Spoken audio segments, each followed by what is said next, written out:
Episode opening സീനിൽ ഇപ്പൊ ട്രഫാർഗറിലോ അവൻ ഷോക്കാവും. കാരണം ഇതുവരെ ഡോഫ്ലമിംഗോയുടെ അനുജൻ അവൻ സംസാരിക്കുന്നത് ട്രഫാർഗറിലോ കേട്ടിട്ടില്ല. You are unbelievable. നീ നിന്റെ സ്വന്തം ചേട്ടനെ അടക്കം എല്ലാവരും ഇത്രയും നാളും പറ്റിക്കായിരുന്നല്ലേ? നീ എന്തുകൊണ്ടാണ് ഇത്രയും കാലവും സംസാരിക്കാതിരുന്നത്? നീ സംസാരിക്കുന്ന കാര്യം എന്തുകൊണ്ട് നീ മറ്റാരോടും പറഞ്ഞില്ല?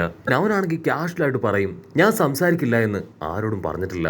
മറ്റുള്ളവർ അങ്ങനെ ചിന്തിച്ചിട്ടുണ്ടെങ്കിൽ അതെന്റെ തെറ്റല്ല എന്ന് പറഞ്ഞ് അവനവന്റെ വിരൽ ഞൊട്ടിക്കുകയാണ്. അത് ഞൊടിക്കേണ്ട താമസം ട്രഫാർഗറിലോ നിൽക്കുന്ന സ്ഥലം അവിടെ മുഴുവൻ സൈലൻസ്, പിൻ ഡ്രോപ്പ് സൈലൻസ്. അവൻ ചുറ്റും നോക്കും. ജനങ്ങൾ പരസ്പരം സംസാരിക്കുന്നു, ചിരിക്കുന്നു, പട്ടികൾ വലിയ ശബ്ദത്തിൽ കുരയ്ക്കുന്നു, പൂച്ചകളാണെങ്കിൽ കടിപിടി കൂടുന്നു. പക്ഷേ ഈ ശബ്ദമൊന്നും അവനിപ്പോ കേൾക്കുന്നില്ല. എനിക്കാണെങ്കിൽ അവിടെ എന്താ നടക്കണമെന്ന് മനസ്സിലാവില്ല. അതിനവൻ പറയും, എനിക്കും ഡെവൽ ഫ്രൂട്ടിന്റെ പവറുണ്ട്. സൗണ്ട് വെച്ച് പല കാര്യങ്ങളും എനിക്ക് ചെയ്യാൻ പറ്റും. ഇപ്പൊ നിനക്ക് ചുറ്റുമുള്ള ശബ്ദങ്ങളൊന്നും തന്നെ കേൾക്കാൻ പറ്റില്ല. ആക്ച്വലി ഡോഫ്ലമിംഗോയുടെ അസിസ്റ്റൻസ് അവരാരും എന്റെ ഫ്രണ്ട്സ് അല്ല. അവരുടെ കൂടെ നിന്ന് ഞാൻ ഇത്രയും കാലവും അവരെ സഹായിക്കുകയായിരുന്നില്ല, മറിച്ച് അവരെ കൺട്രോൾ ചെയ്യുകയായിരുന്നു. സത്യത്തില് എന്റെ പപ്പയും അമ്മയും നല്ല സ്വഭാവമുള്ള ആൾക്കാരാണ്. അവർക്കെങ്ങനെ ഡോഫ്ലമിംഗോയെ പോലുള്ള ഒരു മകൻ ഉണ്ടായി എന്നാണ് എന്റെ സംശയം. അവിടുന്ന് അങ്ങനെ സീൻ കട്ട് ചെയ്ത് ഇപ്പൊ വീണ്ടും ഫ്ലാഷ് ബാക്ക് കാണിക്കും. ഫ്ലാഷ് ബാക്കിൽ ഡോഫ്ലമിംഗോയെയും അവന്റെ ബ്രദറിനെയും പപ്പയെയും അവരെ 3 പേരെയും ജനങ്ങൾ അറ്റാക്ക് ചെയ്യാണ്. അതിന് ഡോഫ്ലമിംഗോയുടെ പപ്പ അവരോട് കെഞ്ചും, ദയവ് ചെയ്ത് എന്റെ മക്കളെ മാത്രം വെറുതെ വിടണം. നിങ്ങൾക്ക് എന്ത് വേണമെങ്കിലും എന്നെ ചെയ്യാം, അത് സ്വീകരിക്കാൻ ഞാൻ തയ്യാറാണ്. അതിന് ഡോഫ്ലമിംഗോ ആണെങ്കിൽ പല്ല് കടിച്ച് ദേഷ്യത്തില് അവരോട് പറയും, നിങ്ങൾ എന്തൊക്കെ ചെയ്തിട്ടും ഒരു കാര്യവുമില്ല. എന്നെ കൊല്ലാനായിട്ട് നിങ്ങൾക്ക് ആർക്കും കഴിയില്ല. ഇന്നല്ലെങ്കിൽ നാളെ ഞാൻ ഒരുപാട് പവർ ഗെയിൻ ചെയ്ത് നിങ്ങളെ ഇതിലും ബാഡായിട്ട് വേഴ്സ്റ്റ് ആയിട്ട് ഇഞ്ചിഞ്ചായിട്ട് ഞാൻ കൊല്ലുമെന്ന് അങ്ങനെ വിളിച്ചു പറയും. ആ സമയം മുതൽ ഡോഫ്ലമിംഗോയുടെ ബ്രദർ അത് തിരിച്ചറിഞ്ഞതാണ്. ഡോഫ്ലമിംഗോ ജനിച്ചപ്പോ ഒരു ഈവിൾ പവറുമായിട്ടാണ് ജനിച്ചതെന്ന്. കട്ട് ചെയ്ത ഇപ്പോ ഡോഫ്ലമിംഗോയുടെ ബ്രദർ അവനാണെങ്കിൽ ട്രഫാർഗറിലോട് പറയും, ആക്ച്വലി ഡോഫ്ലമിംഗോയുടെ യഥാർത്ഥ ഉദ്ദേശം എന്താണെന്ന് അവന്റെ ടീംമേറ്റ്സിന് പോലും അറിയില്ല. സോ നീയും അവനെ പോലെ ആയിട്ടുള്ള ഒരു മോൺസ്റ്റർ ആവാൻ പാടില്ല. സോ ഇവിടെ വെച്ച് ഇപ്പൊ തന്നെ നീ അവന്റെ ടീമിൽ നിന്ന് പോണം. ഫസ്റ്റ് തിങ്, നീ ആ ഡി ഫാമിലിയിൽപ്പെട്ട ഒരു മെമ്പറാണ്. ഡ്രാഗൺ, ഡോഫ്ലമിംഗോ, അങ്ങനെ ഡി ഫാമിലിയിൽ പെടുന്നവരെല്ലാവരും അല്പം ടെററായിട്ടുള്ള ആൾക്കാരാണ്. ഡി എന്ന് പേരുള്ളവരെല്ലാവരും ദൈവത്തിന് തന്നെ എതിരാണെന്ന് പറയും. അത് കേട്ട് ട്രഫാർഗറിലോ ആണെങ്കിൽ ഡബിൾ ഷോക്കാവും. ഇവിടുന്ന് അങ്ങനെ സൂം ഔട്ട് ചെയ്ത ലോങ് ഷോട്ടില് ബേബി ഫൈയും അവളുടെ ടീമും അവരാണെങ്കിൽ ഇവർ രണ്ടുപേരും ഡിസ്കസ് ചെയ്യുന്നത് നോക്കി നിൽക്കുകയാണ്.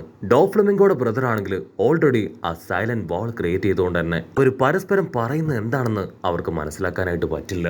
ട്രഫാർഗറിലോയ്ക്കാണെങ്കിൽ ഇതൊക്കെ കേട്ട് ഭ്രാന്ത് പിടിക്കും. നീ എന്തായി പറയണേ? എനിക്കിതൊന്നും കേൾക്കേണ്ട ആവശ്യമില്ല. ഡോഫ്ലമിംഗോയുടെ ഫാമിലിയിൽ ചേർന്നത് തന്നെ എനിക്ക് ഒരുപാട് പേരെ കൊല്ലാനാണ്.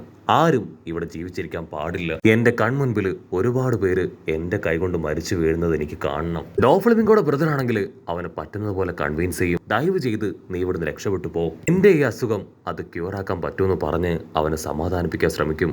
അതിന് ട്രഫാർഗറിലോ പറയും, ഞാനിപ്പോ തന്നെ ഈ സീക്രട്ട് അത് നിന്റെ ചേട്ടനോട് പറയും. നീ എല്ലാവരെയും പറ്റിക്കുകയാണെന്നുള്ള കാര്യം അത് ഞാൻ അവനോട് തുറന്നു പറയുമെന്ന് പറഞ്ഞ് പോയാണെങ്കിൽ ഇപ്പൊ ഉഷാറായിട്ട് ചാടിയോടും. അത് കണ്ട് ബ്രദർ അവനും പിന്നാലെ ഓടുകയാണ്. ആക്ച്വലി അവൻ ട്രഫാർഗറിലോയെ 2 തവണ ജനലിലൂടെ വലിച്ചെറിഞ്ഞത് അവൻ എങ്ങനെയെങ്കിലും അവിടുന്ന് രക്ഷപ്പെട്ടു പോകാൻ വേണ്ടിയായിരുന്നു. പക്ഷെ ലോ ആണെങ്കിൽ രക്ഷപ്പെടാൻ തയ്യാറാവാതെ അവിടെ തന്നെ നിന്നു. ട്രഫാർഗറിലോ ആണെങ്കിൽ ഇപ്പൊ അവനെ ചവിട്ടി തെറിപ്പിച്ച് അവിടുന്ന് ഓടി രക്ഷപ്പെടും. ബ്രദറിന് മനസ്സിലാവും എത്രയും വേഗം ഇവിടുന്ന് രക്ഷപ്പെട്ടു പോകണം.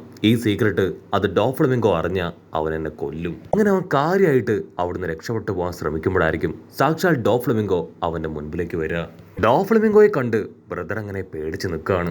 ഉടനെ ട്രഫാർഗറിലോ അവനിപ്പോ ബ്രദറിനോട് പറയും, നീ പേടിക്കേണ്ട ആവശ്യമില്ല. അന്ന് ഞാൻ കത്തി വെച്ച് കുത്തിയ കാര്യം നീ ഡോഫ്ലമിംഗോയോട് പറഞ്ഞില്ല.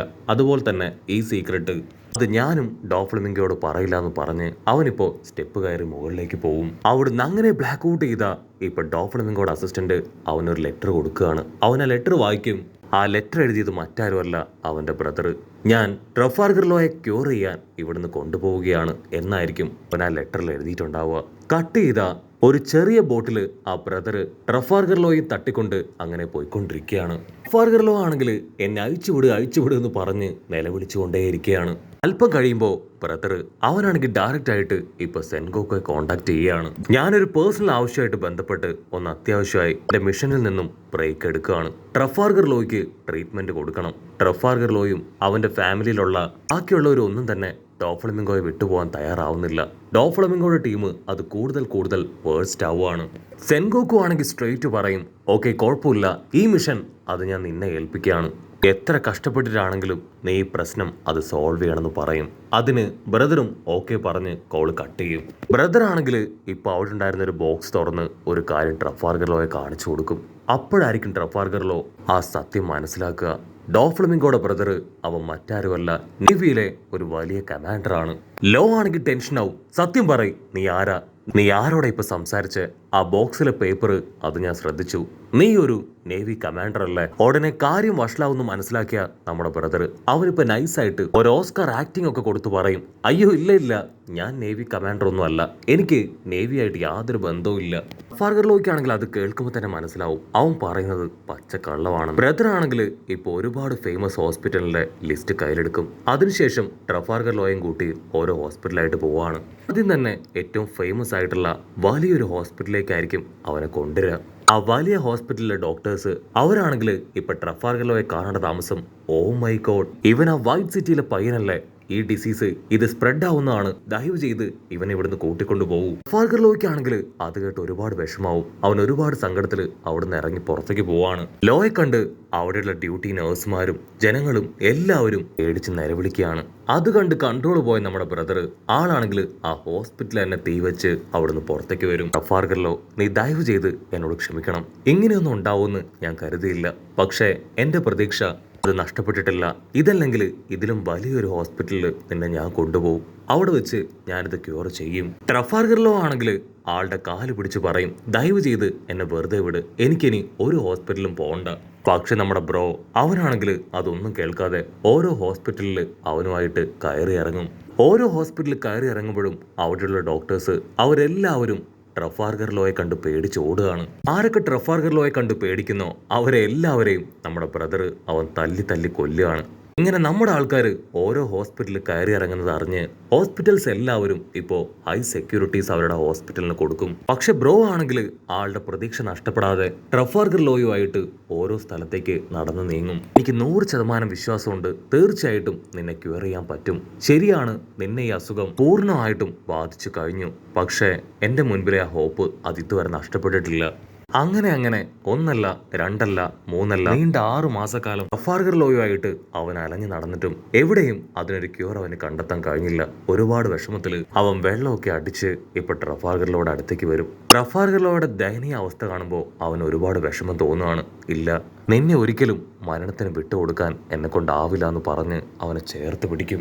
ആദ്യം മയക്കത്തിൽ കിടന്ന് നമ്മുടെ ലോ അവന്റെ സ്നേഹം കണ്ട് ഇപ്പൊ കരയാണ്. നെക്സ്റ്റ് ഡേ ലോ ആണെങ്കിൽ അവനെ തട്ടി എഴുന്നേൽപ്പിക്കും. അതിനുശേഷം അവൻ ഉണ്ടാക്കി വെച്ച ഫുഡൊക്കെ ബ്രദറിന് കഴിക്കാനായിട്ട് കൊടുക്കുകയാണ്. അത് കണ്ട് ഒരുപാട് സന്തോഷത്തിൽ ബ്രദർ ആ ഫുഡ് കഴിക്കും. അവിടുന്ന് അങ്ങനെ സീൻ കട്ട് ചെയ്ത ഇപ്പൊ പ്രസന്റ് കാണിക്കും. പ്രസന്റിലെ ട്രഫാൽഗർ ലോ ബ്രദറിന്റെ കാര്യം ആലോചിച്ച് ഇപ്പൊ ഡോഫ്ലമിംഗോ ആയിട്ട് പൊരിഞ്ഞ ഫൈറ്റ്. മറ്റൊരു ഭാഗത്ത് ഡോഫ്ലമിംഗോയുടെ ക്ലോണ് അതാണെങ്കിൽ ലൂഫിക്ക് നേരെ എടുത്തു ചാടുന്നതോട് കൂടെ ഈ ഒരു എപ്പിസോഡ് അവസാനിക്കുന്നു. എപ്പിസോഡ് ഇഷ്ടപ്പെടുകയാണെങ്കിൽ തീർച്ചയായിട്ടും ലൈക്ക് ചെയ്യാനും കമന്റ് ചെയ്യാനും ഷെയർ ചെയ്യാനും മറക്കല്ലേ. അടുത്തൊരു അടിപൊളി എപ്പിസോഡുമായിട്ട് കാണുന്നവരെ it's me with Mallu episode.